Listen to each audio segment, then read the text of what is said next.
following is a presentation of Main Street Media, your source for news, sports, and information on Main Street in Middle Tennessee.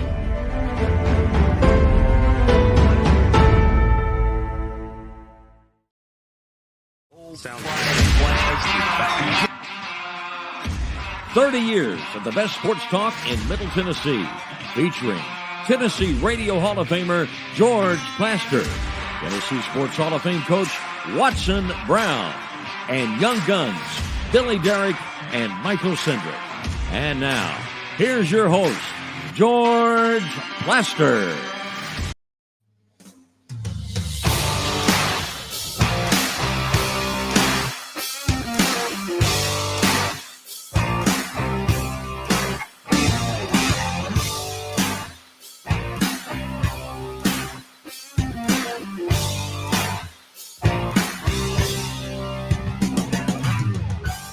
Hello again, everybody. Welcome in. We're going to dispense with a lot of the welcomes, although we will say hello to Watson Brown right off the bat. Watson, say hello really quick. Hi, George. Howdy. Howdy. Billy, say hello really quick. Hello, George. Okay, we got a lot to talk about. As all of you know by now, the Titans stadium deal got announced earlier today at the mayor's office. Let's check in with Terry McCormick, TitanInsider.com. Terry, give me some of the details. Well, George, this agreement between the city of Nashville and the Tennessee Titans is agreed to in principle. It still has to go through the city council, the sports authority, so it still has some hurdles to clear, but this was a big move today to make that become a reality. The hope is that they can break ground on this next fall in 2023 if they get everything taken care of with the dotting of the I's and crossing of the T's by the end of the year. And then they are hopeful of being able to play football in this new stadium by 2026. It would be a dome stadium with turf and would not have a retractable roof, but instead would have a glass translucent ceiling at the top and then garage door style windows a la Lucas Oil Stadium on the sides. Terry, the capacity is surprisingly small. Talk about that a little bit. Well, Burke Nihill, who spoke to Titans beat reporters at around 10:45 this morning, told us that this was still plenty big enough to host a Super Bowl or a Final Four or those sorts of things. So they're eagerly wanting to bring a Super Bowl to Nashville with this stadium. So they would not build it less than the capacity that the league would desire. I think some of it is, and George, you and I talked about this earlier, is the fact that there have been games in the past when the Titans haven't been so good where there have been a lot of empty seats there. So maybe you can take a few out. The good news is in this is that current PSL holders, if you paid, let's say you bought your PSL in 2010 for $2,000, that $2,000 you paid then would go toward be a credit to a PSL in the new stadium. So there are some details that that are different about this go around with the new proposed stadium that's coming up. Terry, I don't believe for a minute that the NFL is going to play a Super Bowl in a 55,000 seat stadium. Where does that come from? I'm not buying that. Well, I'm not sure exactly. They really didn't go into a lot of detail as far as why they were downsizing, but they said that it will be better seats, that the upper deck seats will have more of an overhang, which will put people closer to the action. And I guess in one sense, when you take 9,000, if they go from 69,000 to 60,000, if you take 9,000 seats away, then you make it a tougher ticket to obtain. And therefore, it's probably going to cost a lot more to go see a game. Terry, anything else you want to add on that? Well, a couple of things here, George.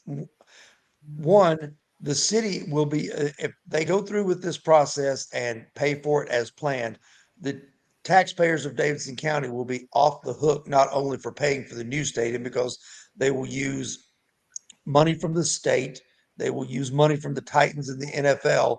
They will use bonds of around $760 million from the Sports Authority, and those bonds will be retired by using a 1% increase on the hotel and motel tax, and then also revenues from sales tax generated inside the stadium and around on what they call the stadium campus will also be part of that. And then as that comes into play there, the city is going to be reacquiring 60 acres given back to them by the Titans where Nissan Stadium currently sits.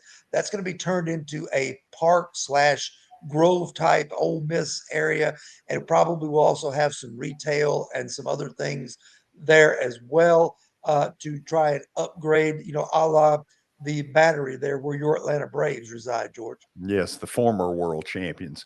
Terry, did you hear Burke Nihill's speech today after Mayor Cooper? I did not. I was already had filed my story and was en route using what he had told us in that 10:45 meeting. But it's interesting. He talked a little bit about how Bud Adams came to town all those years ago. Interesting, vivid imagination. What a bunch of bull. If you go back and listen to that film and you believe any of that, then I got some land in Florida you need to buy. Listen to it. Listen. Talk to you. Thanks. Okay, next up on the list is Toby Compton. Toby is the former chairman of the Metro Sports Authority. He is now the current chairman of the Nashville Sports Council, and he joins us, as you see in that right corner over there. Toby, how are you? Well, George, good to be with you this afternoon. Thanks for having me. So give me right off the bat your reaction to this news. Well, it's been a long time coming. We've known for months that they've been, the team and the city have been negotiating on this. So I guess it's no surprise that eventually they came out with a term sheet today and an announcement. What I see on paper right now looks pretty good. I think the funding sources are clearly in place to do what they're talking about, a little over a $2 billion stadium. I like the fact that they're going to retire the existing bonds and the existing maintenance costs on the current facility and wrap this up into a really nice project.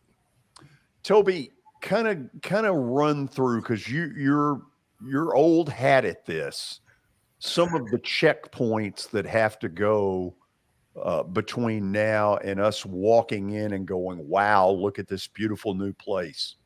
Well, yeah, clearly, yeah, George. So the process today is we had these two parties that we've talked about, kind of hammering out the term sheet. We'll get a lot more specifics in the weeks to come, and eventually that will result in some legislation that's filed at the Metro Council, and then it's a dance between the Metro Council and the Metro Sports Authority on different terms inside the deal and how the financing actually gets done. The stadium and all of the land that we know around the stadium is owned by the Metro Sports Authority, which is a political subdivision of the city. So it's a standalone body that will have a say, as will the Metro Council.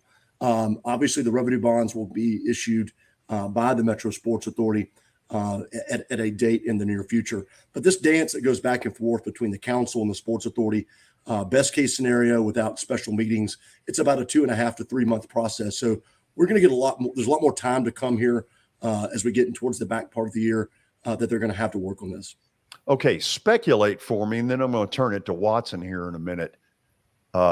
Let's start with Metro Council. What will their biggest concerns be in what you've seen on paper? Well, at this particular point, it's kind of hard to know what some of the guys will come at. The different members of the body will come at and have questions. When we did the soccer stadium, when we did First Horizon Park, the same things happened. You go through this dance. There will be a lot of questions asked, a lot of vetting that will be done. The biggest piece is, are the funding sources truly capable of paying off the bonds, the city's obligation for the new stadium? That'll be the biggest thing. And then there'll be other such issues as noise, traffic and parking. Okay, what are we going to do when we're building this brand new stadium beside the existing stadium? In terms of, we've got to have 2 or 3 seasons of football, right? So how are we going to do that staging How is the neighborhood East Nashville going to be impacted? Those are some questions that the council will surely take up and ask questions about. Okay, on the Metro Sports Authority, you know better than anybody, what will their concerns be? They will be similar concerns. The Sports Authority will probably look a little more at the details of the actual stadium itself. What are we getting for the money? They'll be paying close attention to these consultants' reports that have come out. On the screen there, you can see so the kind of the buckets of money, the four primary buckets of money that the Sports Authority will be looking at. That revenue bond amount will be specifically the amount that the Sports Authority will have to agree upon and then ultimately issue. Watson, what do you got for Toby? Toby, when you do a revenue bond, what are you talking about in number of years? Well, these will probably be the life of the stadium. I would assume that they have, to be clear, I don't think they've gotten in the details, all of these exact financial instruments. Probably a 30-year bond. That's kind of what we'll typically see. That's what we did on the convention center. That's what we've done on some of our previous stadiums. So basically the basic life of the stadium. So, we've been through this before is what you're telling me. So this piece, we ought to know the goods and the bads and how to handle it even better this go around, sounds to me like. Yeah, no, revenue bonds are something that cities, the state deal with all the time. These are very, very stable things. And it is exactly what you think it is, right? A general obligation bond is an instrument where your sales tax, your property tax and your sales tax go to pay off those general obligation bonds. A revenue bond is very specific. And it says, we're going to spend X amount of dollars, but there's more money coming in. There's concessions and gates and taxes that kind of flow in to pay those things off. So they're very stable. They're very safe. And the city has a lot of experience with them. What is the, and I'm getting ahead of myself a little bit here, two questions about the stadium. How much do the Titans are involved in deciding how many seats, all of that kind of stuff, and how much is it more of a city, you guys, everybody, state? Does everybody get involved in that, or do the Titans make more of those decisions with your all's check with it? Well, yeah, the Titans have hired a great team. I've met with several folks that have been working on this project for some time, and they will listen to consultants. I heard the concern about the size of the stadium, the seating size of the stadium. I don't know altogether how they landed on that number, but that was probably a fairly small group of people relying on some experts to kind of come up with that. Typically these stadiums the league's not going to let us build something that's going to be inappropriately sized for sure. And I've been assured by two different sources this afternoon that our stadium will be just fine for a Super Bowl or other large scale events, a Final Four, et cetera. And we shouldn't be worried. Having fewer stadium seats allows for different types of seats. Like right now at the stadium, you basically got the club level seats and then everything else. So like with soccer, for example, there are a lot of different types of seating options that will be available now. And there's going to be a lot more amenities that come into the stadium, to kind of make up for some of those, some of the loss of the number of seats. I really wonder if this isn't going to become the norm, is a smaller number of seats with more skyboxes and other ways to bring money in, more space for getting concessions, whatever. I'm not so sure. And Super Bowl may want more, but they're not making their money just off of ticket sales. That's right. So I don't think they're going to be as much into that. And that 55 to 60 fits a lot of other things maybe better. Concerts. So to me, I look at it a little different. I think I see where they're coming from with this. And especially the new stadiums I'm seeing built now, the skyboxes are I call them skyboxes. They're all over the place. And it's not as much the seats anymore. It's where that big money is. And you see the old college stadiums as one way, but these new things are built totally different. Yeah, Watson, you're absolutely right. You look, and that's not just true of NFL football, right? We look across baseball parks, we look across all stadiums, and they're getting smaller and there's more amenities. There's more party decks.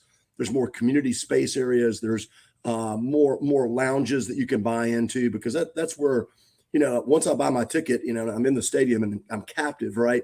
That's where I can kind of upcharge and do things for different folks at different price points. Yeah, and the other thing, smaller, better view.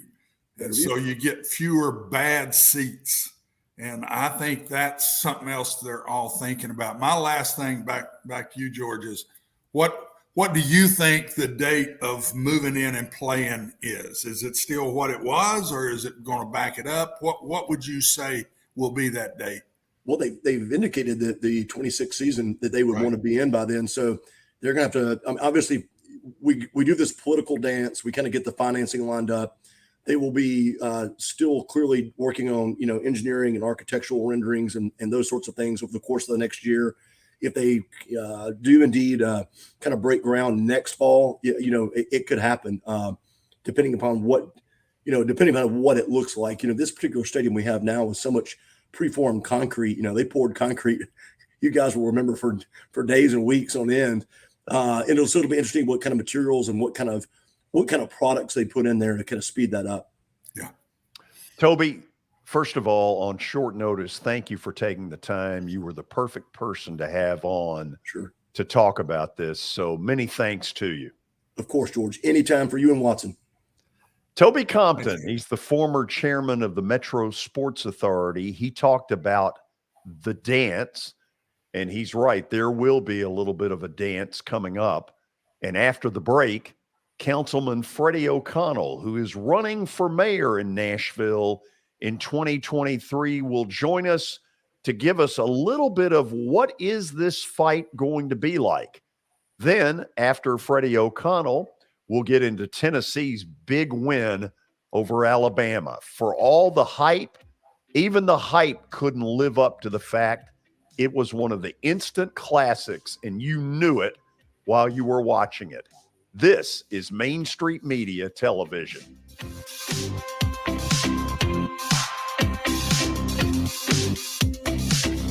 4-minute break here or 5 minutes? 4?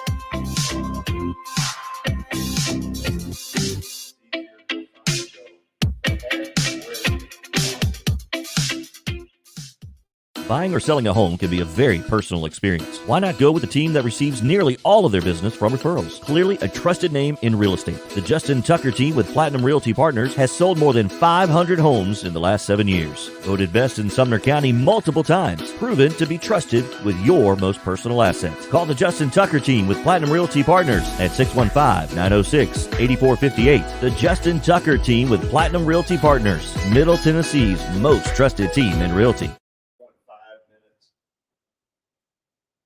I highly recommend Sumner Funeral and Cremation because of their caring nature and attentiveness to detail. Pre-planning your funeral now will bring you peace of mind and less stress to your loved ones. When the chaos of losing you happens, your family can honor and celebrate your life, knowing things are happening just as you wanted them to. Pre-planning determines the details of your funeral, cemetery services, and can be less expensive. We are honored to serve you and are always here for you in your time of need. Sumner Funeral and Cremation. Traditional, affordable, Jody Jones Dentistry can handle all your dental needs, from the basics to cosmetic procedures. All of this in the nicest dental facility I have ever seen. Jody has done it right. They're located conveniently at 55 Music Square East, and for an appointment, it's simple. Dial 615-259-5100 and tell them Plaz sent you.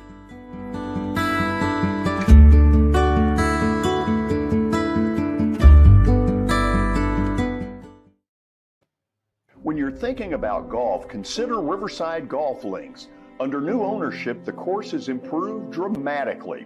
It's now 27 holes, complemented by a 9-hole executive course. Book a tee time now at 615-847-5074 and get ready to enjoy the beauty of golf in the Old Hickory area at Riverside Golf Links.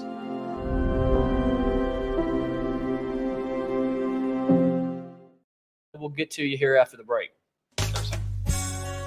I'm Bart Durham. I was sworn in as a lawyer in 1963, and I've been working as a lawyer since then. We're a firm that does exclusively personal injury, a lot of tractor trailer crashes. Insurance companies will open up their checkbooks when you force them to. We have systems that work. We get the most money for our clients in the shortest amount of time. I'm Blair Durham. My dad and I want to help. Give us a call at 615-242-9000. This is Eric Berner with Rockcastle Wealth Advisors. I help people in the pursuit of making their money live as long as they do. People hire me because I use a customized, individualized, and personal approach for the person I'm working with. Everyone's situation is different. If you've lost a spouse or a parent and want to make sure your inheritance is utilized and does not just disappear, I can help with that. Call me at 615-235-1058 or email eric@rockcastlewealth.com. For Dustin Timmons and Joey Donnelly, they welcome every opportunity to serve and satisfy their clients. Whether you are looking to build your dream home or renovate your current home, their team will ensure that every client and remodel is unique, luxurious, completed on time, and within budget. Contact them today to set an appointment for a free consultation or to view some of their completed projects by logging on to DonnellyTimmons.com.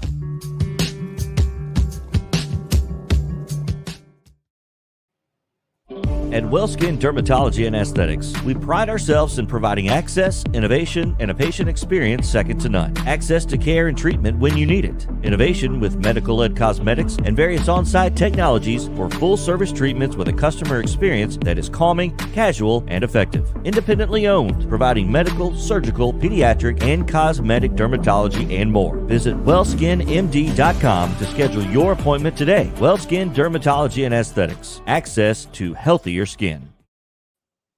It's your last chance to get a spring tune-up for summer. Complete Service Heat and Air can clean your coils, check out your motor, and make sure you have cold air on that first hot day of summer. Complete Service Heat and Air is located in White Bluff, Tennessee. We do service and repair on heating and air the right way. 24/7 service. Call us at 615-797-3997. That's 615-797-3997. Serving Cheatham, Davidson, Dixon, Hickman, Humphreys, Montgomery, and Williamson counties.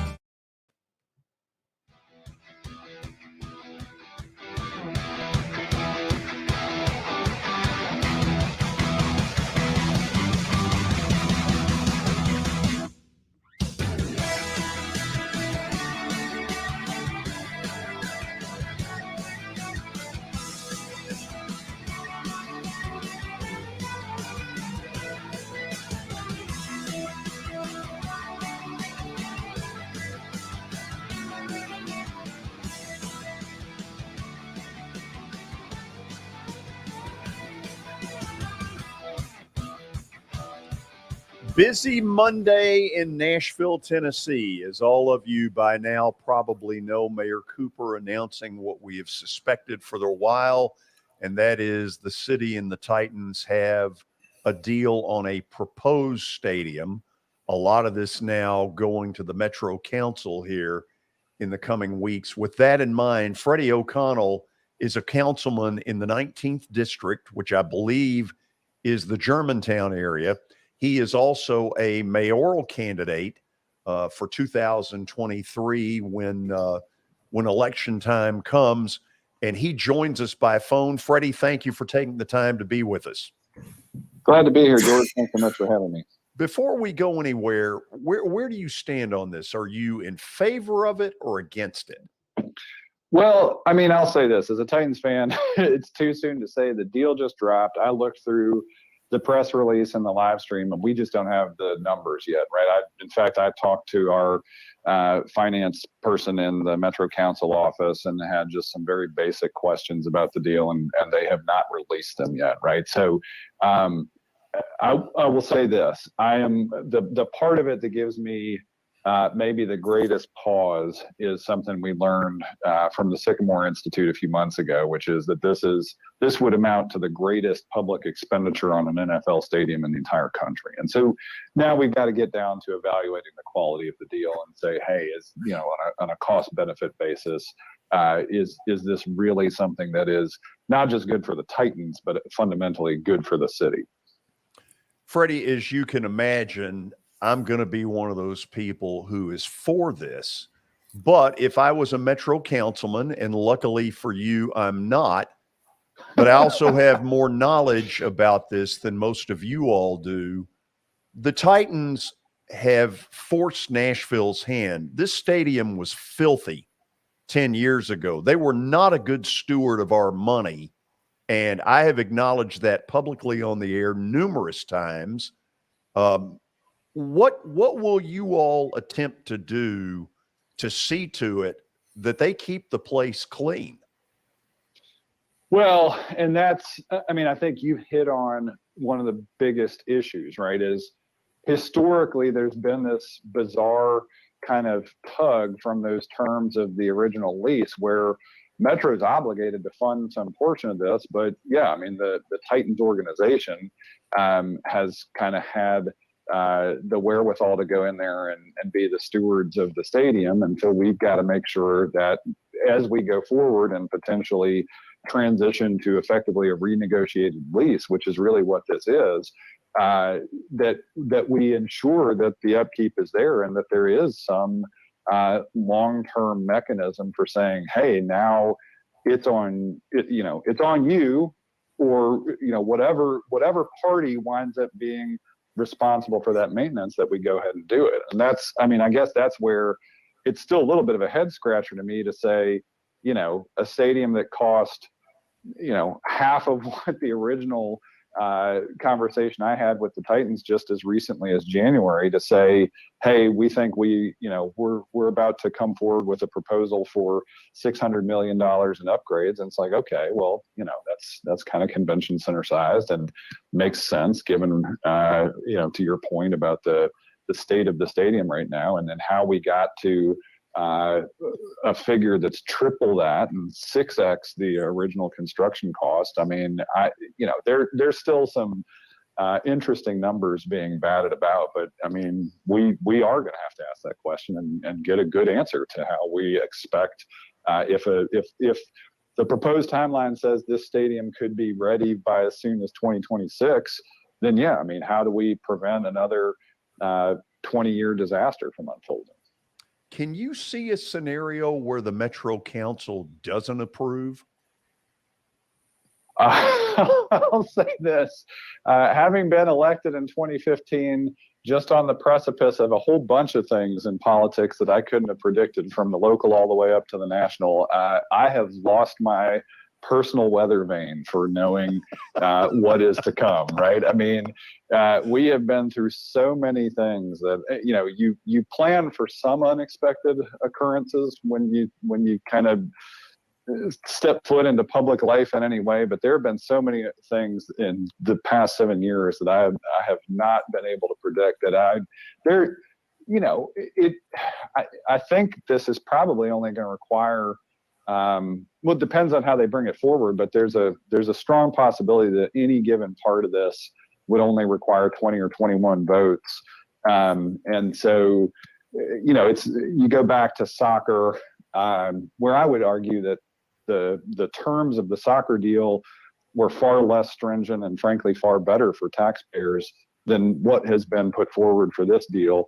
And so how many tough questions does the council ask? What, with soccer, the Metro Council actually wound up, I would argue, making that deal much, much better for taxpayers than when it was originally presented. And the mayor participated in that. The Predators, right? Mayor Briley deserves tremendous credit for doing what this proposal pretends to do, which is eliminating taxpayer burden. But the Preds deal is actually the sturdiest of all the sports facilities that we've got right now in terms of a renegotiated deal. It's the best one in terms of public value. Now they've got a unique situation there where they've got just tremendous ticket volume year round. And so they get the benefit of shouldering a lot of their future costs just on the basis of ticket sales alone. And that's, if the Titans can't do that in a dome stadium, it's still a question of, okay, are we getting any kind of meaningful taxpayer value out of this? And that's, I mean, I think as we look to the future, right, we have to maintain this facility so we don't wind up in this exact situation under different lease terms a few years down the road. But we also, in thinking about what is current day liability, we also have to think about what are the city's needs right now, right? I mean, the biggest things I hear about from Nashvillians are not, gosh, I hope the Titans have a new stadium to play in someday, but hey, I'd like my trash to get picked up regularly, and Nashville's getting more expensive to live in. Watson, take it away. Freddie, what is the public perception with this? Is it a 75% positive? Is it 50-50? Where do you think the voters would lean on this? In Nashville and Davidson County right now, based on multiple sets of data that I've seen, this is not a popular deal. You could get a strong sense of that from the fact that the mayor rewrote his State of Metro address to avoid even talking about it. And that gives a sense of, hey, we're going to wait until the deal is almost fully baked to have a public conversation about it. And that's going to be tricky, because I think the questions that I'm looking to get answered are, coming from the standpoint of the things that I'm skeptical about. And I think there's some of the things that people I've talked to in the community share some concerns over. And that's, one, this is public land. And I just kind of talked about the sort of needs and priorities of the city that I'm hearing from people out there. And then kind of two, is this in fact a better deal, again, not just for the Titans, but for the city as a whole? But, it's interesting, because I think, like a lot of Nashvillians, I like the Titans. I'm happier to be in an NFL city than to consider the alternative. And so there is, we're now, as of today, we're having a formal public conversation. And I think there is also this question of, is there room in what has been proposed for further improvements and refinements? Because we got the opportunity. In fact, Mayor Berry effectively came to the council with the soccer proposal and said, here's our starting point. We think it's reasonably good, but here's your opportunity to improve it. And I, along with several other council members, took a stab at making it a better deal. And by the end of things, I think we added a lot of accountability measures and taxpayer protections. And that's what I hope we have the opportunity to do here. Freddie, to me, part of this is, if you build the dome, then there will be a lot more different events coming than there would be if we redid this stadium. Is that in the thought process here? Does that mean, well, if we do the dome, we got a much better chance to pay for this? We won't bring any other things in within the stadium because it's an outdoor stadium. Where does all of that fall in this?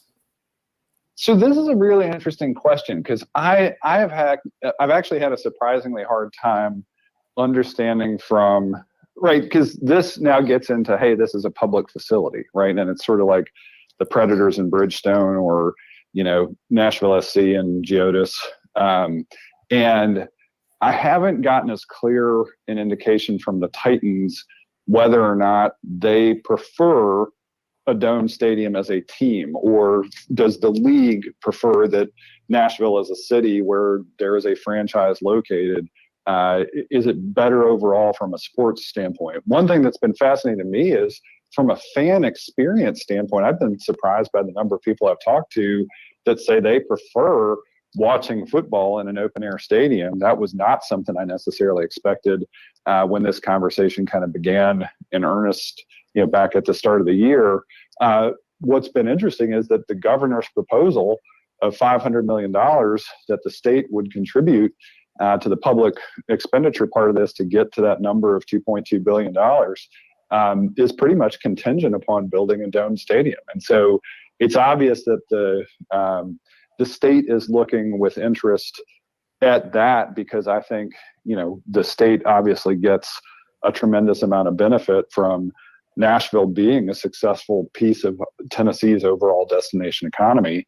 and we certainly have, a large region of Tennessee that draws in fans for the Titans. But if we host a Super Bowl, for instance, or got a FIFA event someday that was too big to happen at Geodis, then there are certainly some advantages for that type of large event. And I think, again, to your point, the different types of uses that may be there. But it's interesting because I think where we are right now is we obviously see it's baked into the proposal. I don't think I'd be shocked if there were some interest now in coming up with a variation on this proposal to say, well, we don't really care about a dome now. I think it's more a question of my sense is the conversation is probably now moved squarely into the hey, we're probably going to build the Titans a new stadium and we're probably going to put a dome on it. And now can we make sure that whatever deal is finalized is the absolute best deal that we can craft, and that everybody can feel at least comfortable enough to say yes to. And that's starting today. I would say I've still got a lot of things to discover about the deal that are not clearly spelled out yet, and what we've received via kind of press release and memos on Nashville.gov. George, my last question, Freddie, is is there a limit? Is there a point as these cities grow? And Nashville is one of those that's just growing in leaps and bounds. As they do, is there a point finally where you don't say, we build this, we do this, it'll bring more people to the city? When is there ever a point where you say, we're bringing enough folks to the city, we need to slow down a little bit? Freddie, I got about 1 minute for what it's worth. Yeah, so I'll give you 1 minute to answer this. And it's a really interesting question. And I think this mayor did sort of slow down the incentive engine of bringing corporations and kind of the jobs that come with that to the economy.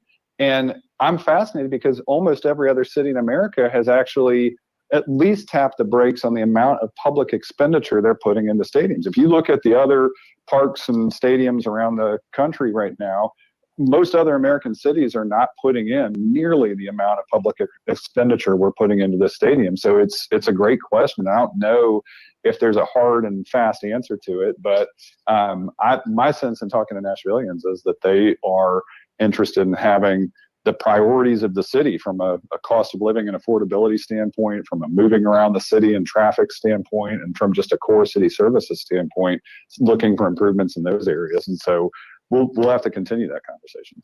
Freddie, thank you on very short notice for taking the time to do this. Really appreciate it. Glad to do it, and thanks so much for the opportunity, and I'll look forward to talking to you guys later on. Absolutely. Councilman Freddie O'Connell joining us here on the show. We'll quickly go to the break, and then we'll talk about Tennessee's win over Alabama. It was truly an instant classic. This is Main Street Media Television.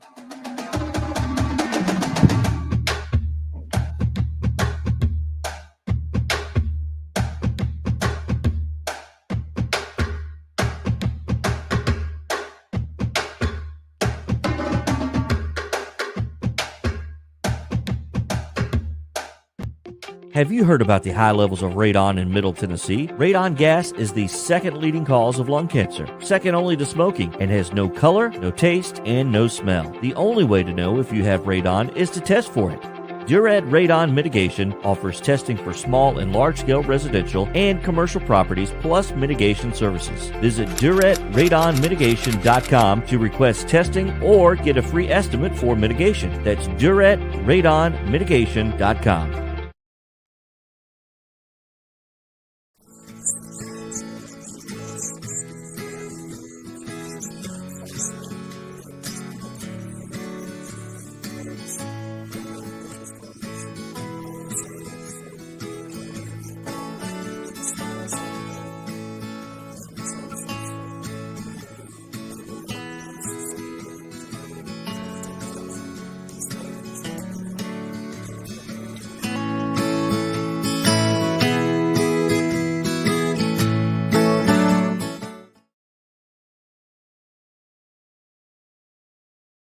Since 1865, the First Baptist Church of Gallatin on Winchester Street has served its community by catering to the least, the last, and the lost, providing a church of welcome used by God to save the lost, transform the saved, and impact its community. As a proud multi-ethnic congregation, Pastor Derek Jackson personally welcomes you to join them in fellowship Sunday mornings at 8 in person or at 1045 in person or online at firstbaptistgallatin.org. First Baptist Gallatin on Winchester Street, serving with open arms as a true church of welcome.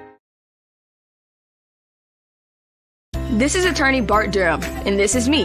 I'm Aaliyah. Keeping in good physical condition is really important to me. But when I had a wreck with a tractor-trailer truck that hurt my legs so bad I couldn't work for almost a year, I knew I needed a lawyer that understood tractor-trailer cases. So I called Bart. Bart gets millions of dollars for his clients every year. At Bart Durham Injury Law, we've handled hundreds of tractor-trailer cases. My dad and I want to help. Give us a call at 615-242-9000. The high school football season is here, and nobody handles Friday nights better than Main Street Media. Here's Zach Womble with details.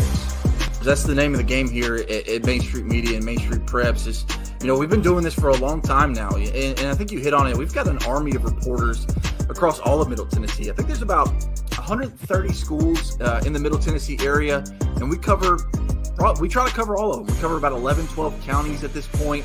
And those Friday night shows, it's we're gonna show that off. We're gonna showcase the talent that we have on the field with reporters across several mid-state games on the weekly basis. So whether you're in Williamson County, whether you're in Giles County or Murray County or Montgomery or Robertson or anywhere in between, we're gonna have you covered from 6 to 11.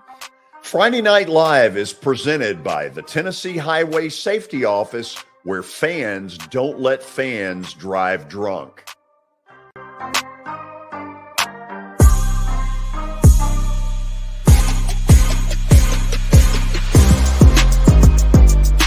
At Sumner Funeral and Cremation, our mission is to serve families as our own, celebrate the life of their loved one, and help begin the healing process. My whole family, including my wife and my mom and siblings, were very happy with the treatment that we received. I would highly recommend Sumner Funeral and Cremation. We offer funeral, burial, cremations, and pre-planning services. Sumner Funeral and Cremation. Traditional, affordable, dignified. SumnerFuneral.com. Hey everyone, I'm John English. This is Keith Wallace, and we would like to welcome you to John English Antique Sports and Cards in Shelbyville, Tennessee.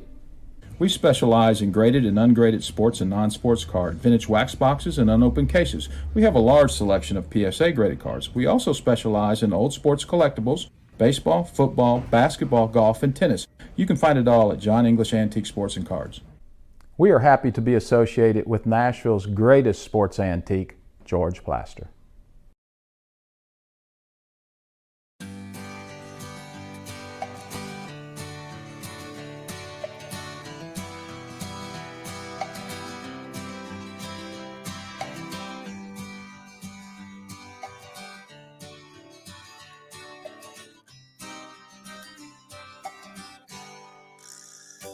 Rolling down a backwoods Tennessee byway, one arm on the wheel, holding my lover.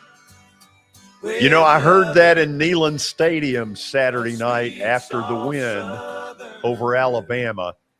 Let's take a look at the field goal that won this game. This thing would have made Phil Necro proud. Take a look at this, because it's hilarious. A knuckleball. Watson, I didn't think it was going to be anywhere close. No, from watching it live, I said, oh my gracious, it's going to hit around the end zone. And it just knuckled right over that bar. I mean, it don't matter how it goes in. I've said it to my quarterbacks for 40 years. It's golly bum.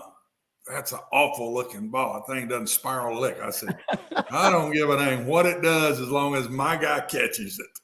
It don't matter. If it's on target and it's thrown to the right color jersey, I could care less what it looks like.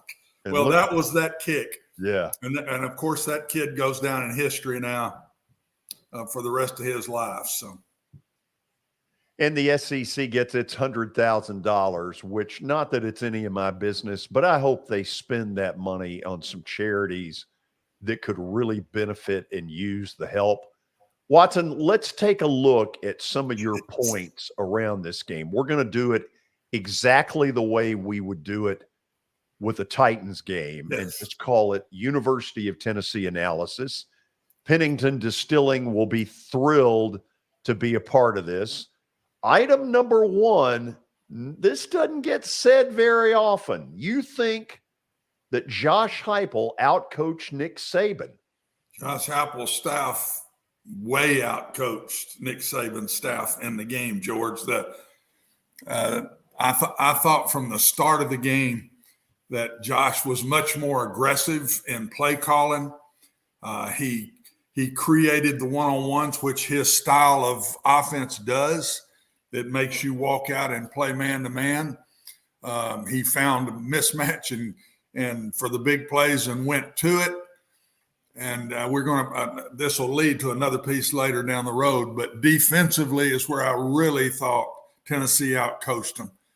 Tennessee pressured them, gave up some big plays, but didn't back off and kept pressuring Alabama. Alabama did not pressure Tennessee a lick. They kept rushing 4 guys. I bet they didn't bring 5 very many times at all. The 4 guys couldn't get there. And Hendon stood back there the whole day, and his jersey was perfectly clean. And I'm telling you, Bryce Young took some shots, some absolute shots. He is one tough kid and one hell of a player, George. They're not in that game. The discipline in the game by Tennessee compared to Alabama, that's coaching. 17 penalties. 17 penalties, maybe the most in an Alabama game in history. I don't know, for over 130 yards. And they say, well, they just weren't very disciplined. Tennessee created most of those penalties. Those secondary guys were getting beat like drums, and they had to reach out and grab them. I'm telling you why they regret them. They don't want to give up 50 yards, so they'll give up 15. And those holding calls, George, by the defensive front bringing 5 guys, and Alabama's front could not handle them, and they reach out and grab them. Holding. Tennessee created that. And then all of those illegal procedures, that crowd created that. So all of these penalties, I listen to people say, well, that Alabama just didn't play good. They don't get penalized like that. They would have won if. No, the penalties were caused by Tennessee, in my personal opinion. And believe me, I've coached in many of those games when you're getting overmatched. And a lot of times those kind of things happen because the other side creates it. So in my opinion, outright, Tennessee outcoached Alabama big time in this game. Okay, when it's all said and done, you're going to hear a lot about Hendon Hooker because this solidified his Heisman Trophy possibilities. Oh, yeah. You're going to hear a lot about Jalen Hyatt, who just caught a ball 10 minutes ago for another touchdown. Look at those numbers. But Watson, not many people are going to bring up the offensive line, and you're absolutely right. They're the unsung hero in this win. They're absolutely the unsung hero. Alabama thought they could get to them with 4. They couldn't, and they didn't bring 5. They just kept bringing 4. Why Tennessee, do you think that is? You got me. I have no idea when I'm watching Tennessee do it, and it's putting Bryce Young on his back or making him throw quick or whatever.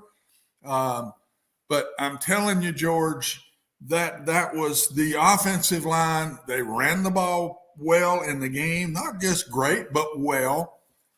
And the quarterback stood back there. I forget even get what our third one is, but the big thing in the game to me was when we're talking about offensive lines and decisions that were made, it leads to the third one. Tennessee was the aggressor all day long. Tennessee went after Alabama, and I thought Alabama was sitting back. They couldn't make anything happen. They didn't take any chances to try to make something happen. The last drive of the game by both teams showed it 100%. Alabama gets the ball. They got about 3.5, 4 minutes to go in the game. They take it down the field. Tennessee is bringing a fifth guy every other play, maybe 2 out of every 3. Alabama would make the first down. Tennessee didn't stop, man. In the last 3 plays that they finally made them kick the long field goal, they brought pressure all 3 plays.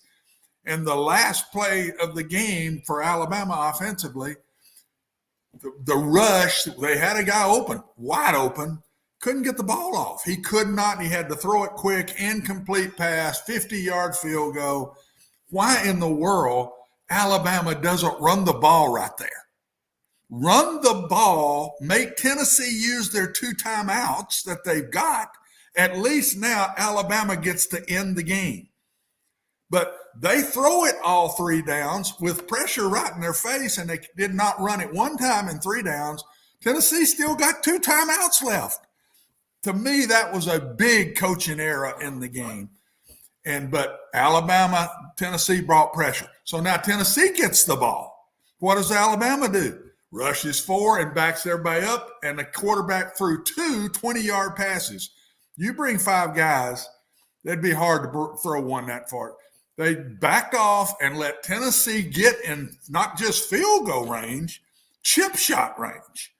If that had been a 40-yard field goal or a 50-yard field like Alabama's kid had to kick, that knuckleball wouldn't have got there. No, it hit the checkerboard. Getting the ball down the field that far made that field goal work as it did. The aggressor in the game was Tennessee. My hat's off to them. And Alabama better learn from it, because you're not going to win games when you're not the aggressor. Saturday around noon, I thought the Phillies crowd was as good as it could be, but Neyland Stadium has never been better. That place was awesome. Big kudos to the crowd. I give them part of the victory. If that was in Tuscaloosa, I'm not sure Tennessee wins that game. But that crowd was unbelievable from the start to the finish. That goes up to me as maybe the all-time best. But look at that picture right there. Oh. That is the epitome of the day. They were into it, man, and they were willing, that football team, to win that game. And I tell you what a sight that was when the field goal was made, game ends, those whatevers go off on top of the stadium. What an awesome look. It's unbelievable. I've been in that stadium many times, and it is one of the better atmospheres. We know that. Yeah. Many times.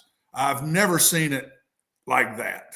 100,000+ people, and it was just, the crowd should pat themselves on the back. And if I'm Josh Heupel and I'm that football team, I would send out a thank you to the state of Tennessee, to their fans. I would sign some. I'd have all the teams sign it, put it out on billboards or whatever, and say thank you, because they had a big part to do with this win.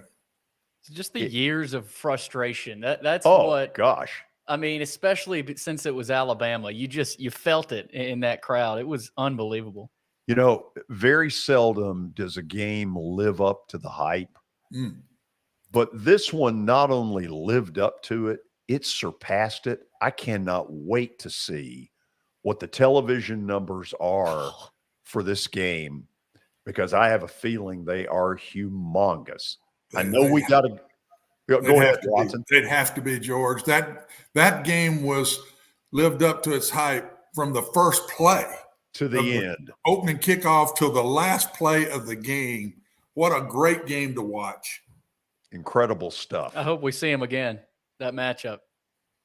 Who knows? The only way you're going to see him again is I think the only way you'll see him again is if they beat Georgia. Yeah. Because if Georgia beats Alabama, Tennessee goes, if Tennessee wins out, other than beating Georgia, if they win the rest of them, Tennessee would go over Alabama because they beat them, and Alabama would have 2 losses. So I don't think we'll see them play again unless Tennessee beats Georgia in Athens. Now, if that happens, they're going to play again. After the break, we'll have stat of the day. Then we'll find out if Watson has Tennessee in the top 4 for playoff consideration. And we'll look at the other, not only the 4, but 5 through 12, and look at them for the proposed 12-team playoff that we've been yapping about over the last few weeks. So plenty more coming. This is Main Street Media Television.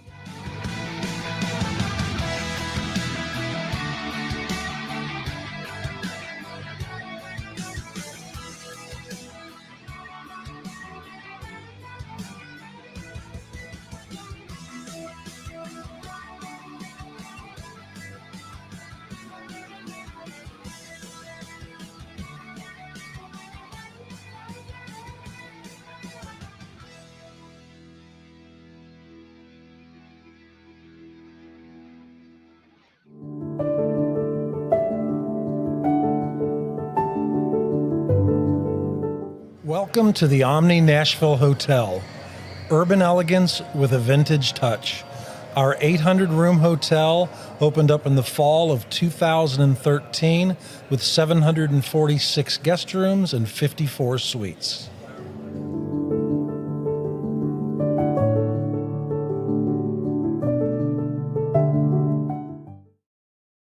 At Sumner Funeral and Cremation, our mission is to serve families as our own, celebrate the life of their loved one, and help begin the healing process.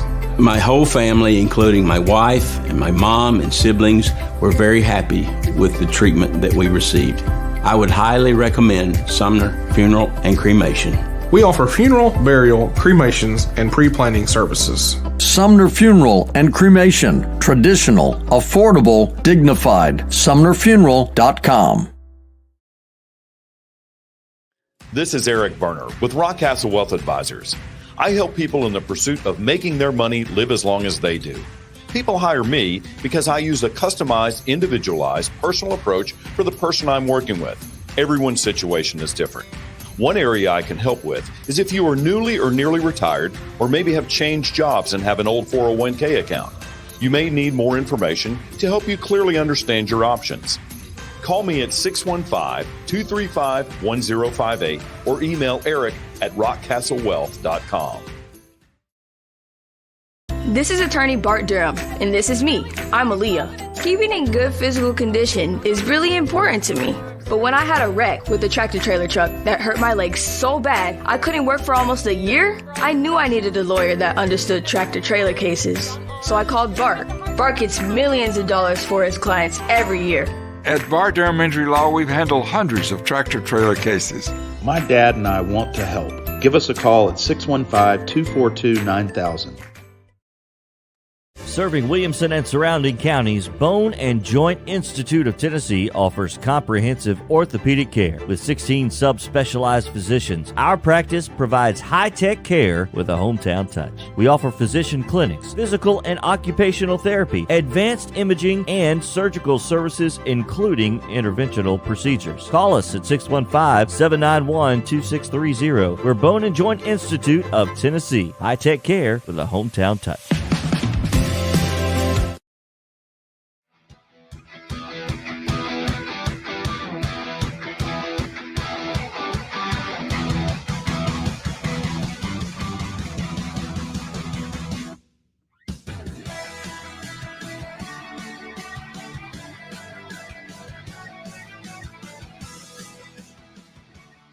Welcome back into the George Plaster Show. It is now time for Stat of the Day, powered by John English Vintage Sports and Cards, as well as Eric Berner with Rockcastle Wealth Advisors. You can find John English in Shelbyville, Tennessee. They specialize in antique and historical sports equipment, games, advertising, and other sport-related items.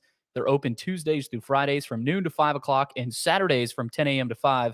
Visit them online at johnenglishgradedcards.com. Also, give Eric Berner a call with Rockcastle Wealth Advisors at 615-490-7052 or visit them online at rockcastlewealth.com for more information. Let's get to today's stat of the day. Which NFL team is the only team that is 6-0 against the spread this season? Watson, not a fan. I have no idea, George. I'm not a bettor. I don't even know what the spreads are. I don't even look at the spreads each week, so I have no clue. It'd have to be no, it wouldn't mean you're winning because you can beat the spread and still not win the game. So Absolutely. You're going to have to help me with this one because you bet on a lot of this. Okay, I'm gonna I'm gonna take a stab, and it's nothing more than a stab. Hold on here just a second. Let me think this through. I'm going Atlanta Falcons.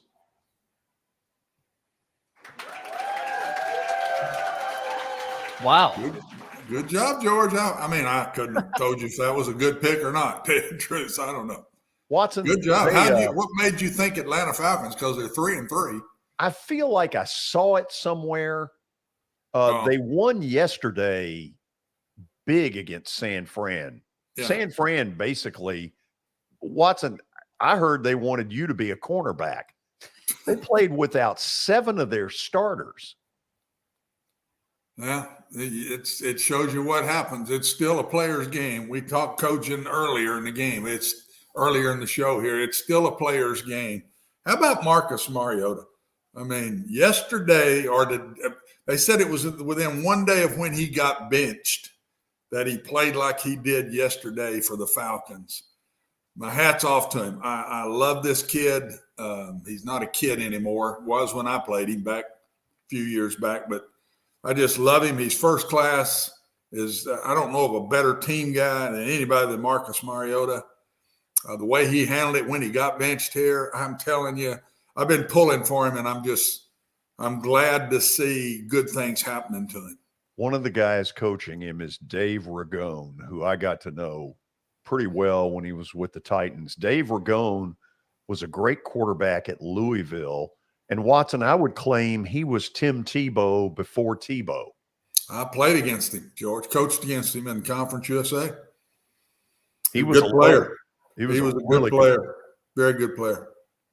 Okay, Billy, you have something to read to officially get us to 5 o'clock? Yes, I do, George. As we roll through today's show, recapping the college football weekend, we get to the 5 o'clock hour, brought to you by Middle Tennessee Bone and Joint. They combine state-of-the-art orthopedic service with a family atmosphere. Whether it's a sports injury, a sprained ankle, or a major joint replacement, MTBJ has the staff, training, and equipment needed to take care of any patient in any circumstance. Visit them on the web at mtbj.net for more info. Okay, each week at this time, we will do Watson's top 4. Who would get in the playoff if the season stopped at this moment? However, excuse me there, we've added a little wrinkle to it. Looks like we're going to a 12-team playoff. And so what we have done is put a graphic up there. And I think, Watson, what you're going to find is this would be a year where those games would be pretty darn competitive. So let's first of all go 4-1. Okay, you've got Michigan at number 4, and there will be some argument, Michigan and Clemson. I'm guessing you're saying Michigan's win over Penn State, which was a total blowout, is the reason you got the Wolverines at number 4. Dominant blowout in all phases. It wasn't it. One of Penn State's scores was a freaky play where they picked up and the defense ran it in for a score. I mean, dominant. I put Michigan in front of Clemson because I thought Clemson was just okay against Florida State, and Michigan dominated Penn State, who had dominated Auburn and at Auburn. So, I mean, I don't know. Penn State was ranked 9th or so in the game. They were in the top 10 somewhere. Michigan to do that, to me, that wasn't like Tennessee beating Alabama. That's a dominant performance. That game was 16-14 at the half, and it wasn't even close then. Michigan had dominated that first half. Penn State got a touchdown on a turnover, or it would have been even worse. Yep. Watson, you have Tennessee 3rd. Could they lose a regular season game and make the playoff, in your opinion? Yes. But there's going to have to be some of these 6 down lose a game as they go, and they will, because I mean Ole Miss has got a lot of people to play. UCLA and Southern Cal play each other. Oklahoma State is the one now that could run the tables because I think they're pretty good. Syracuse plays Clemson Saturday, so there's one for them. So yes, Tennessee, if they might have an easier way to get there if they were to lose to Georgia, and then let Georgia knock Alabama off, and then Tennessee would get the chance to go. They're sure not going to go do that, I can tell you. And I think they got a great chance to beat Georgia and Athens. I do. I think this offense will give Georgia's defense fits, not maybe to 52, but they'll give them fits. And I think Georgia's offense Alabama's offense could score with Tennessee. And I knew that. That's why that game, I thought it being 7, who wins it, toss a coin, and you could have tossed a coin on who won it. But Alabama can score with Tennessee. I'm not sure Georgia can score with Tennessee, George. So I'm telling you, now the Orange has got to get Kentucky first, and that ain't going to be no easy one. I'm telling you now, that one's not going to be as easy as it might look on paper. By the way, yes, Tennessee can get there with 1 loss. Yes, they can. By the way, the SEC announced today the Tennessee-Kentucky game will be a night game, 6 o'clock. It's, I think, ESPN, but it's one of those, and it is a night game a week from Saturday. This Saturday, it's UT Martin for what will amount to an inter-squad scrimmage game. That's an open date, yeah. It pretty much is. Okay, so you've got Georgia number 2 and Ohio State number 1. How big is the gap for you? Not at all. Not at all.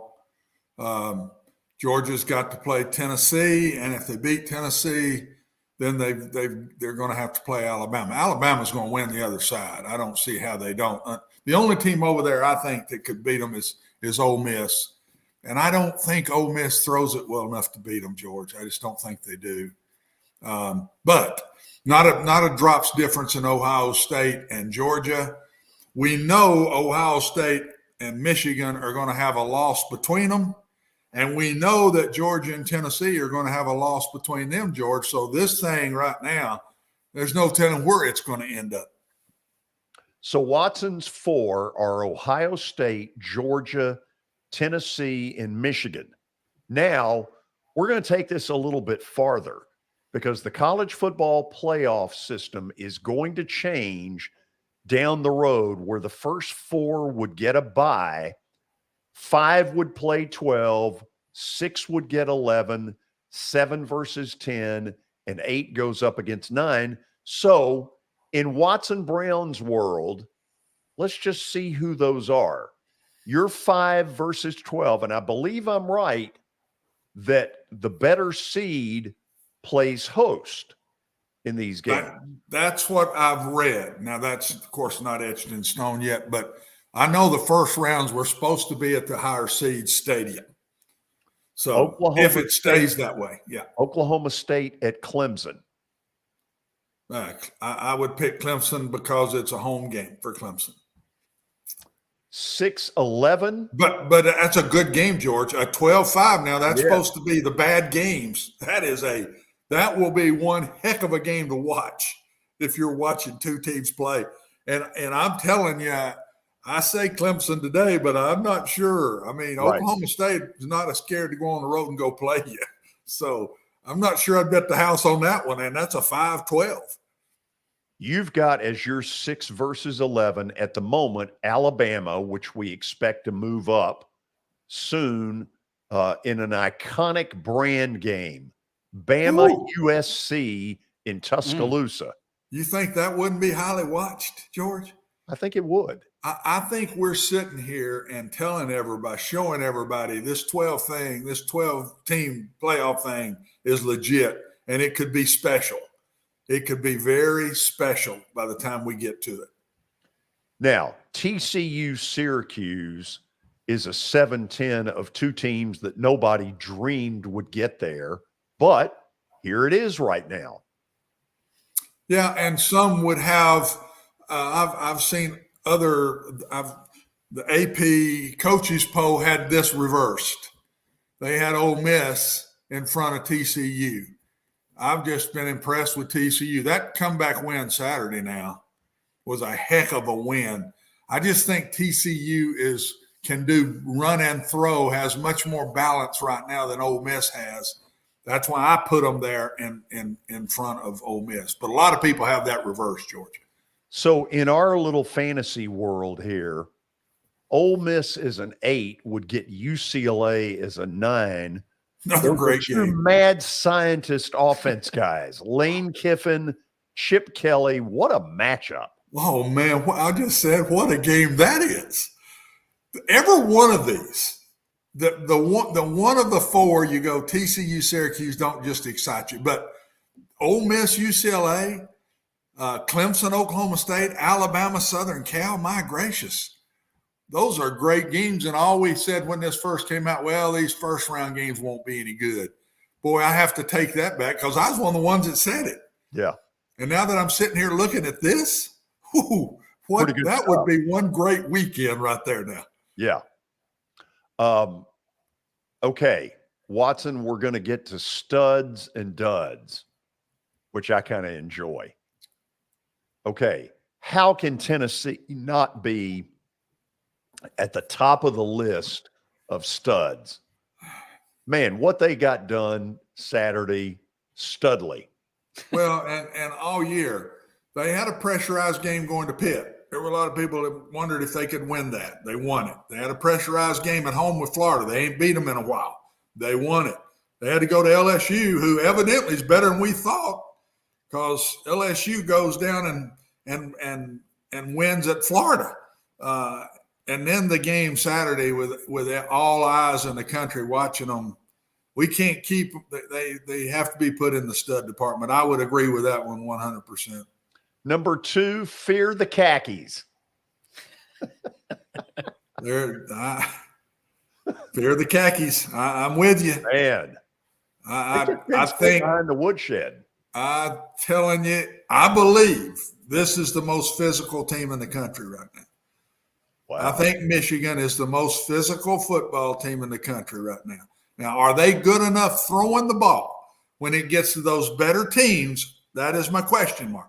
But physicality, I think this is, from all the games I've seen, Michigan's most physical team in the country as of today. Third up is a team I gave up on in the third quarter. TCU rallied from the dead. If you kept seeing the score, you thought they had no chance. They're 6-0. And have played some pretty good people. They're stud. That comeback is the best comeback in the country last week against a really good football team that scores points and challenges you and don't back down. I mean, Oklahoma State is a hard out when you play them. And to get down like that, thank goodness it was at home and they had the chance to come back, but they did. So I can't disagree with you on that one. And the fourth one, the Fighting Will Levises. Give them credit. Man. Give them credit. Yeah. You called it, George. You know, I finally got one right, didn't I? I give them credit because that was a hell of a win. I watched a lot of that one, and I'm telling you, they just beat the fool out of Mississippi State physically. They ran it down their throats. The defense was spot on. They're hitting the quarterback. They're knocking passes down. Look at the difference in the way Kentucky played a great passing team in Mississippi State and the way Alabama played the great passing team in Tennessee. Daylight and dark, when you watch the two games, George, Kentucky was dominant on defense that night. Give them 100% credit because, man, everybody's throwing shots at them. And we didn't know if their quarterback was going to play. I mean, he had a rough game at Ole Miss. Coach Stoops, he just keeps filtering his way back up again. I mean, my gracious. Yep. I like all four of you picks this week. I can't figure out Mississippi State. I mean, they are a roller coaster this year. That's what they've been, though, Billy. I thought about this game as a pick. I had it third. And I had it third because I knew somebody would take Tennessee. And so I had Florida State, Kentucky third. I'm going to get to my second pick when George goes to these duds here in a minute. But I took Florida State instead. But Kentucky, don't ever count them out. That's why I'm telling you that Tennessee game in 2 weeks. Don't just – that one may be harder to win than the dadgum Alabama game was, You never George. know. You never know, man. Okay, now to the duds. Really? The Irish. 14 against Stanford? Are you kidding? Why didn't we all take that? If I'd taken that one, I'd have been in the 50s. Notre Dame's offense is putrid. Oh, awful. I don't know. Have you seen a worse Notre Dame team since Coach Faust's time? It's been a while. It's been a long while since This is not working well early. No, they don't look anything like Notre Dame of the past. Check out number 2. Wisconsin goes to pitiful Michigan State and loses in OT. Are you kidding me? At least they took them to double OT. Well, isn't that special? God. Really?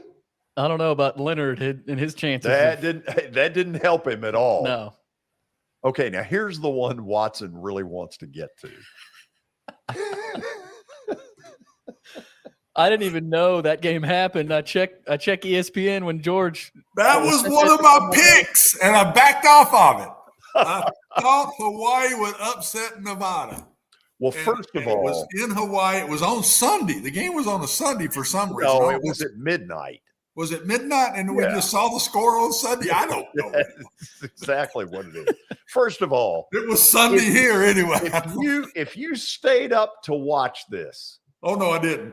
No, I'm just talking to the proverbial audience. If you stayed up to watch this, you have a gambling problem. You got a problem. Serious problem. If I'd have taken them, I still wouldn't have stayed up and watched it. How bad must a team be to lose by 15 to Hawaii? I have no clue. Double-digit win. And we've seen Hawaii. We've seen this team play.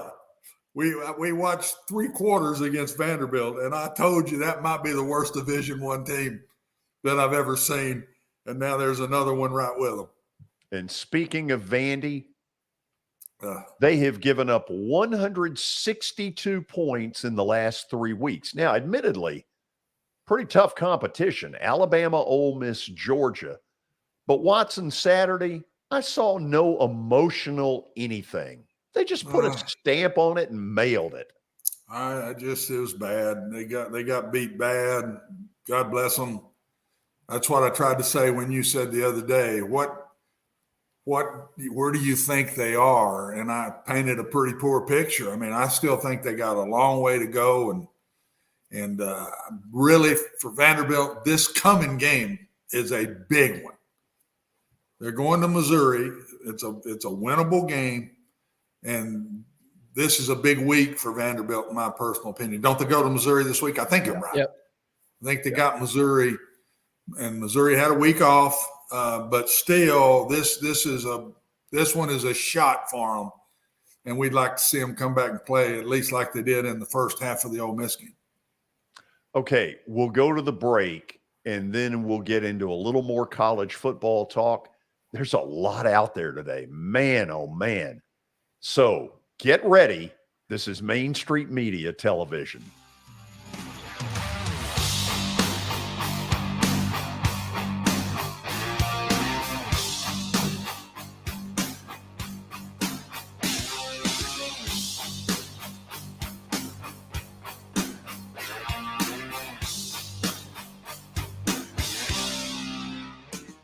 Buying or selling a home can be a very personal experience. Why not go with the team that receives nearly all of their business from referrals? Clearly a trusted name in real estate. The Justin Tucker team with Platinum Realty Partners has sold more than 500 homes in the last 7 years. Voted best in Sumner County multiple times. Proven to be trusted with your most personal assets. Call the Justin Tucker team with Platinum Realty Partners at 615-906-8458. The Justin Tucker team with Platinum Realty Partners, Middle Tennessee's most trusted team in realty. I highly recommend Sumner Funeral and Cremation because of their caring nature and attentiveness to detail. Pre-planning your funeral now will bring you peace of mind and less stress to your loved ones. When the chaos of losing you happens, your family can honor and celebrate your life, knowing things are happening just as you wanted them to. Pre-planning determines the details of your funeral, cemetery services, and can be less expensive. We are honored to serve you and are always here for you in your time of need. Sumner Funeral and Cremation. Traditional, affordable, dignified. SumnerFuneral.com. Jody Jones Dentistry can handle all your dental needs, from the basics to cosmetic procedures. All of this in the nicest dental facility I have ever seen. Jody has done it right. They're located conveniently at 55 Music Square East, and for an appointment, it's simple. Dial 615-259-5100 and tell them Plaz sent you.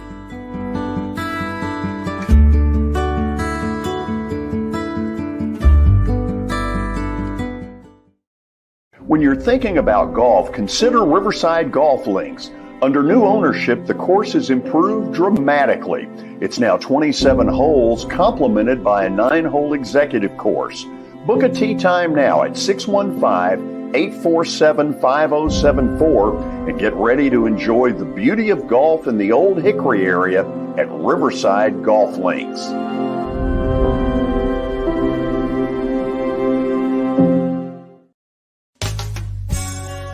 I'm Bart Durham. I was sworn in as a lawyer in 1963, and I've been working as a lawyer since then. We're a firm that does exclusively personal injury, a lot of tractor-trailer crashes. Insurance companies will open up their checkbooks when you force them to. We have systems that work. We get the most money for our clients in the shortest amount of time. I'm Blair Durham. My dad and I want to help. Give us a call at 615-242-9000. This is Eric Berner with Rockcastle Wealth Advisors. I help people in the pursuit of making their money live as long as they do. People hire me because I use a customized, individualized, and personal approach for the person I'm working with. Everyone's situation is different. If you've lost a spouse or a parent and want to make sure your inheritance is utilized and does not just disappear, I can help with that. Call me at 615-235-1058 or email Eric at rockcastlewealth.com.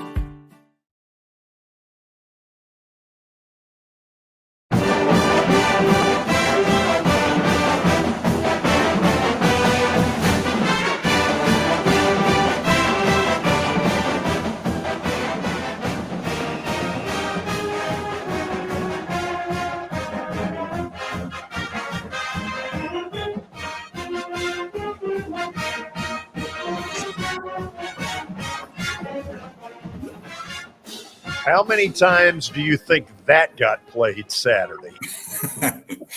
Oh, I've heard that many more times than I want, to be very honest with you. If you're on the other side, it's not a good I've been call. on the other side of that one a bunch of times. But you got to admit, even if you're on the wrong side of hearing that, man, when 100,000 people sing that, it is an awesome deal. And, you know, Watson, you played before they came with that song.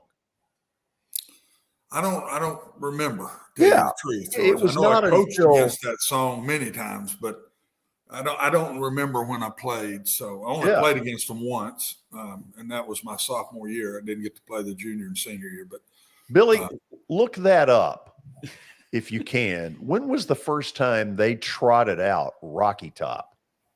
That's an interesting question. It is. I mean, who could have ever known, whoever that person was that said, hey, Mr. Athletic Director, I think there's a song here we might get into. So October 21st, 1972, Rocky Top debuted during the halftime show against Alabama. Just missed me. Yeah, just missed. I was still playing, but I wasn't.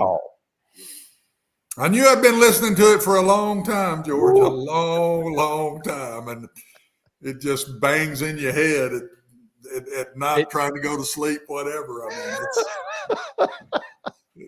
and I say that out of respect. I mean, absolutely. Out of total respect. And so, Watson, how important is it and maybe it's luck, maybe it was done this way on purpose. Tennessee didn't need to have to play anybody any good this Saturday. There's no way they come out of the clouds quick enough. If they had to play an Ole Miss or an LSU, I would really worry. This was the perfect time for a quote bye week. UT George, Martin.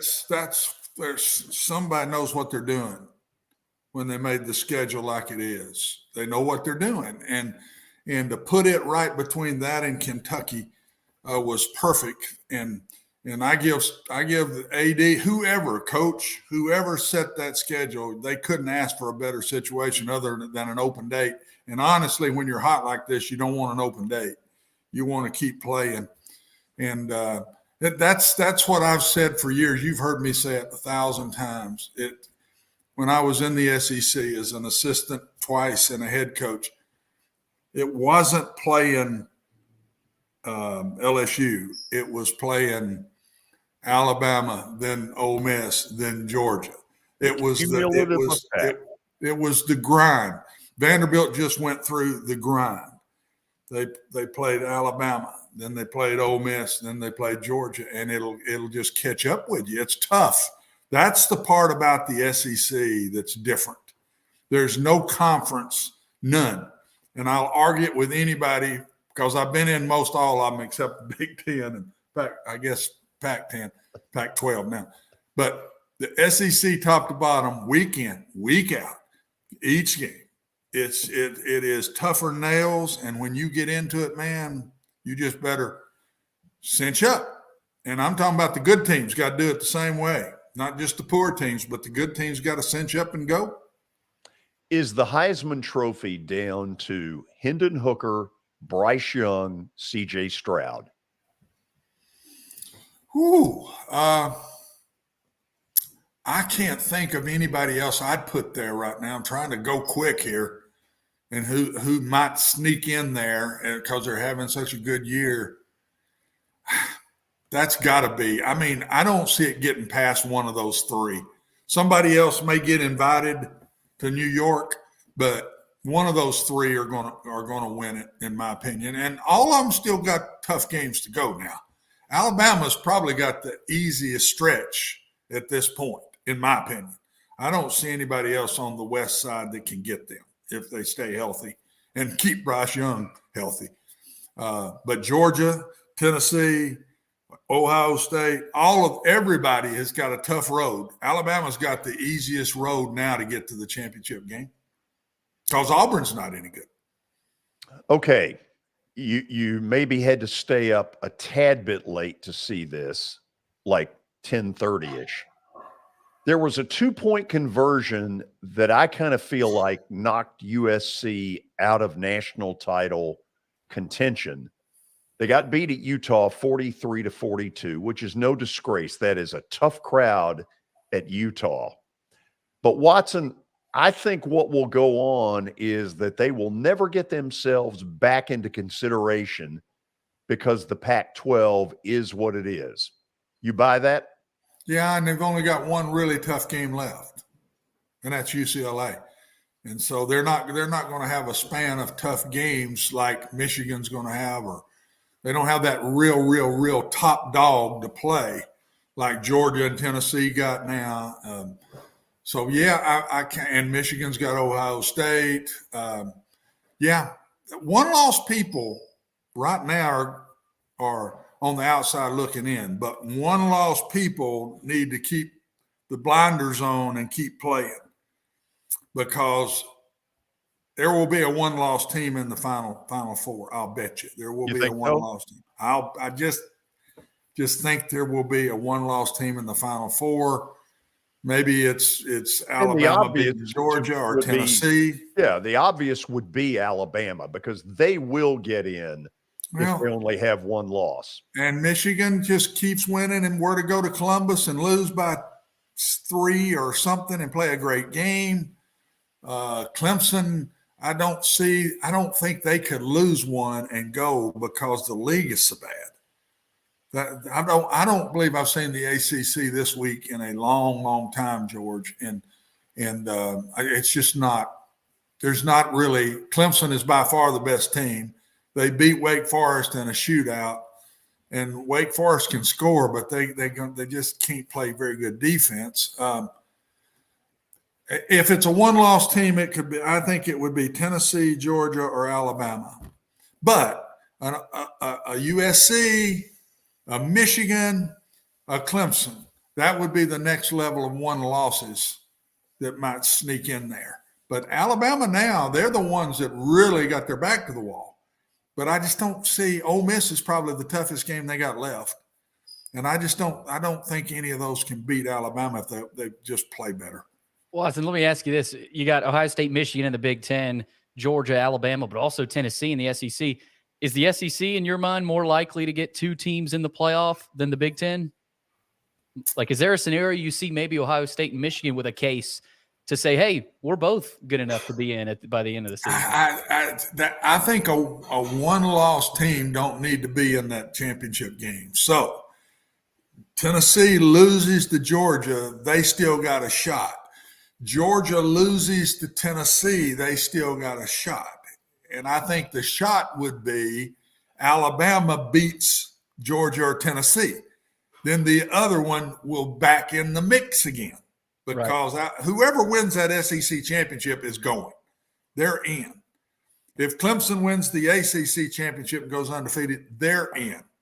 If Ohio State or Michigan, the winner of that game, wins the Big Ten, they're in. So you're talking about maybe one other one somewhere along the way to me, Billy. And I don't know who that one loss will be. There's too many games left to know who that might be. And but yes, I'm not sure a one-loss team won't be the fourth team in. Well, the truth of it is Clemson has the easiest road. Oh, yeah. Because they don't play anybody. Now that they've gotten past Florida State and gotten by them in pretty easy fashion. Yeah, I mean, they'll play somebody on Mac's side. It may be Mac. And again, he's 6-1, but my gosh. Receiving 6-1. Ooh, man, they're using up lives right and left. I mean, I've told him if you got 9, he's already used 4, maybe 5. 6. Hey, Billy, look up in a second Ole Miss's schedule. Watson, they are still undefeated. They're the one. Alabama will be their big one. And I'm not sure where they play them. If it's in Oxford, it may be. I'm not sure where it is. Usually, if you play Mississippi State at home, you play Ole Miss on the road, and vice versa. Alabama plays at Ole Miss on November the 12th. That's Ole Miss. That's Ole Miss's biggie. They'll honor Hugh Freeze at that game. And Ole Miss has got to go to Baton Rouge and win this weekend now. I'm telling you, that's a lot of these people got a lot of games left to play. And you in the upper division of the SEC, it's no gimme for those top dogs now. It's no gimme. This is what we've wanted in college football for the past 3 or 4 years. A season like this where an Alabama goes down early and, you've got – there's not a definitive top 4 right now. I feel like I've seen about 10 different top 4s. I do agree with you and yours, Watson, but, it could be totally different, by the end of the season. Now. It will be because Georgia has 2 tough games. One, if they lose. If they lose to Tennessee, that's it.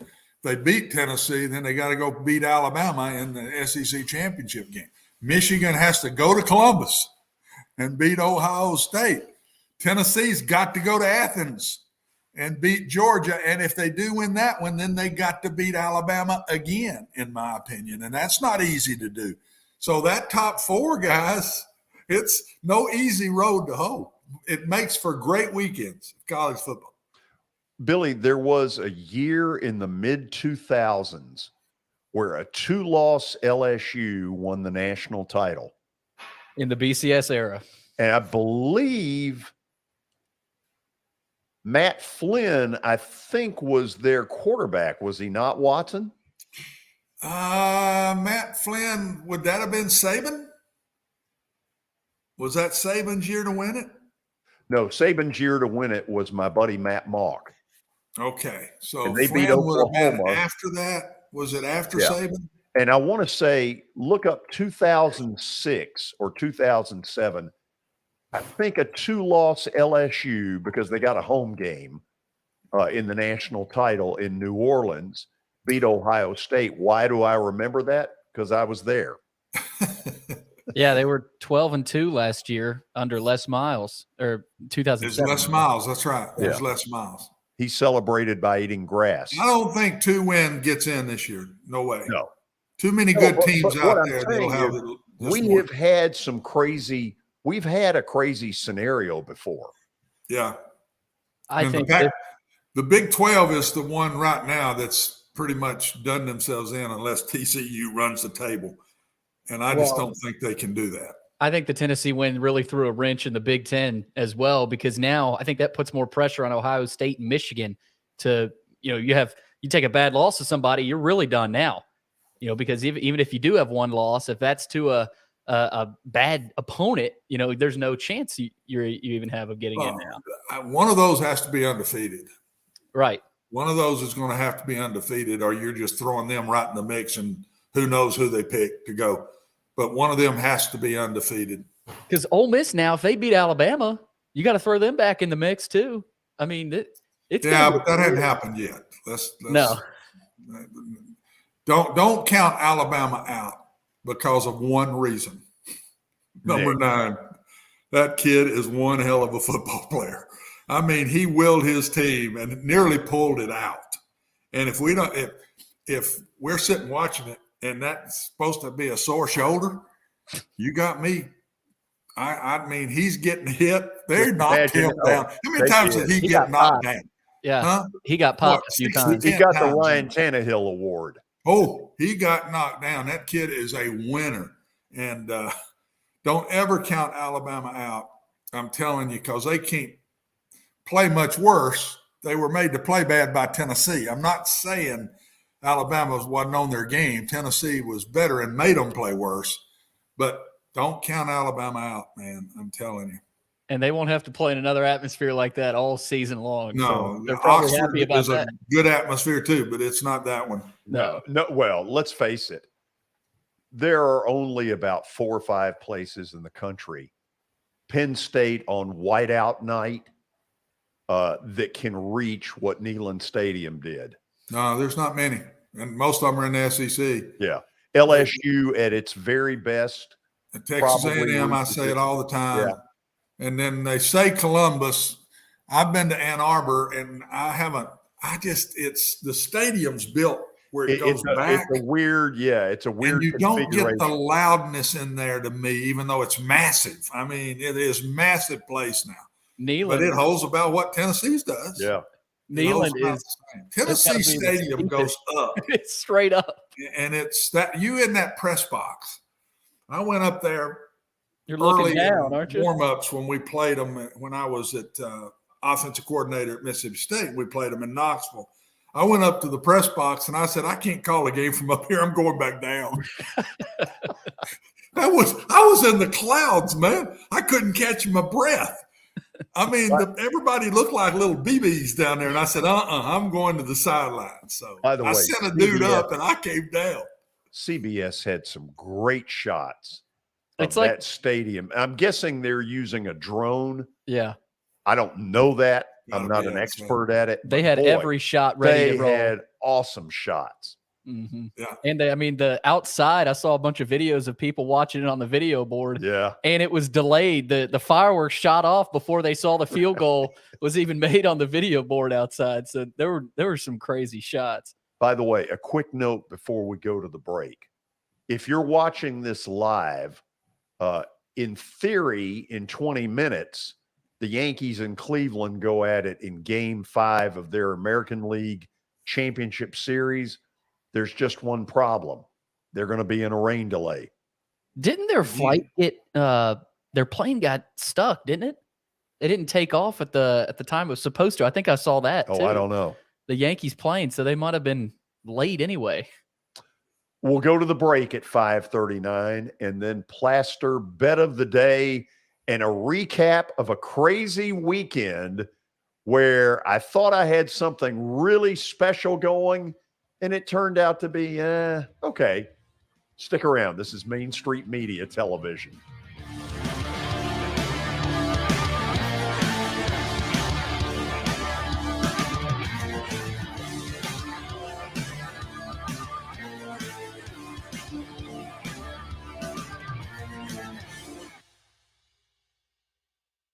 I highly recommend Sumner Funeral and Cremation because of their caring nature and attentiveness to detail. Pre-planning your funeral now will bring you peace of mind and less stress to your loved ones. When the chaos of losing you happens, your family can honor and celebrate your life, knowing things are happening just as you wanted them to. Pre-planning determines the details of your funeral, cemetery services, and can be less expensive. We are honored to serve you and are always here for you in your time of need. Sumner Funeral and Cremation. Traditional, affordable, dignified. SumnerFuneral.com.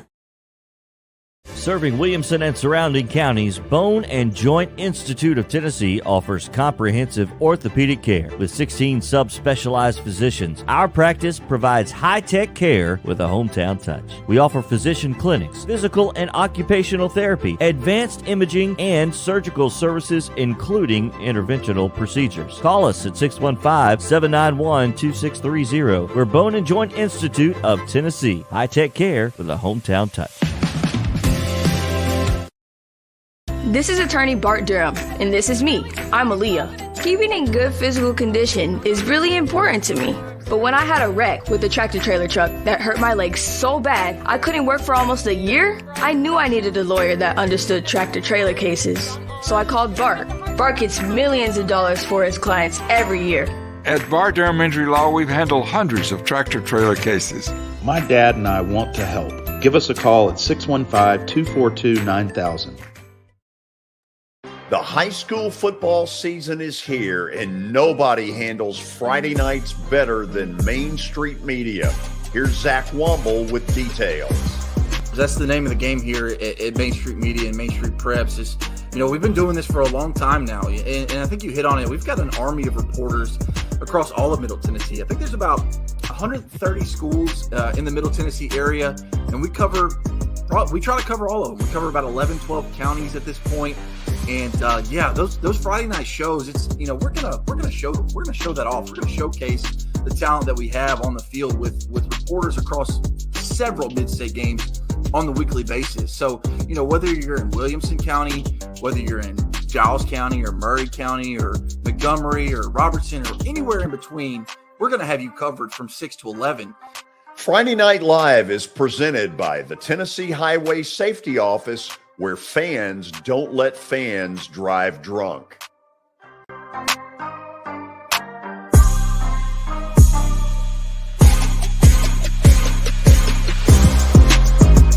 At Sumner Funeral and Cremation, our mission is to serve families as our own, celebrate the life of their loved one, and help begin the healing process. My whole family, including my wife and my mom and siblings, were very happy with the treatment that we received. I would highly recommend Sumner Funeral and Cremation. We offer funeral, burial, cremations, and pre-planning services. Sumner Funeral and Cremation. Traditional, affordable, dignified. SumnerFuneral.com.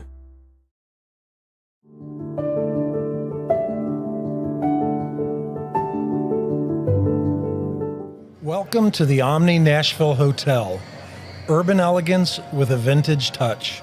Our 800-room hotel opened up in the fall of 2013 with 746 guest rooms and 54 suites.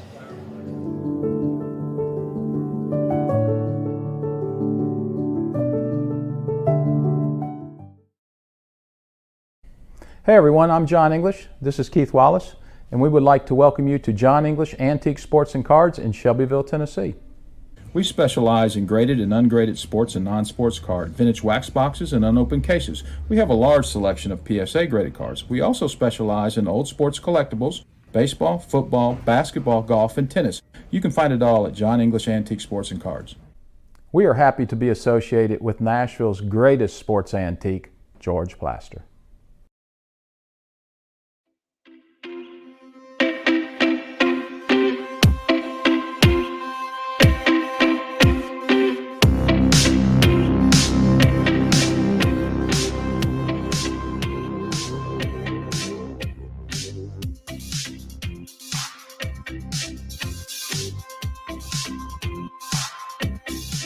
Welcome back into the George Plaster Show. Final segment of the day before some Monday Night Football. Russell Wilson and the Broncos take on Justin Herbert and the Chargers. We'll see if that game is involved in today's bet of the day. But first, some words on Bart Durham. They have been aggressively protecting the rights of a broad range of victims of car accidents and personal injury in both Tennessee and Kentucky since 1975. If you too have seen your life interrupted by an injury on a highway, in a hospital, at your workplace, or on unsafe property, let their attorneys do the work fighting for the full financial compensation that you need. Learn more about Bart Durham injury law by logging on to bartdurham.com. Okay, let's get to the bet of the day for George Plaster. George, well, first we do have to review the weekend that was in George's betting world. 49-55 at this point. George, you got Tennessee, you got Kentucky, and you got the Michigan and Clemson teaser. So pretty, So I mean, I was not feeling bad. good at that point. Yeah. But then the Cowboys lost and the Niners and Packers lost. So That was a nice teaser. 49ers get ripped. Packers look old, slow, and dumpy. God. Yeah, I will say this, Watson. We'll get into this tomorrow. Aaron Rodgers kept screaming and yelling, "You got to get me some weapons." And now it's become obvious on that point he was right. Yeah, they don't look very good. They look like their uniforms yesterday, which were awful. Those were awful. I mean, awful.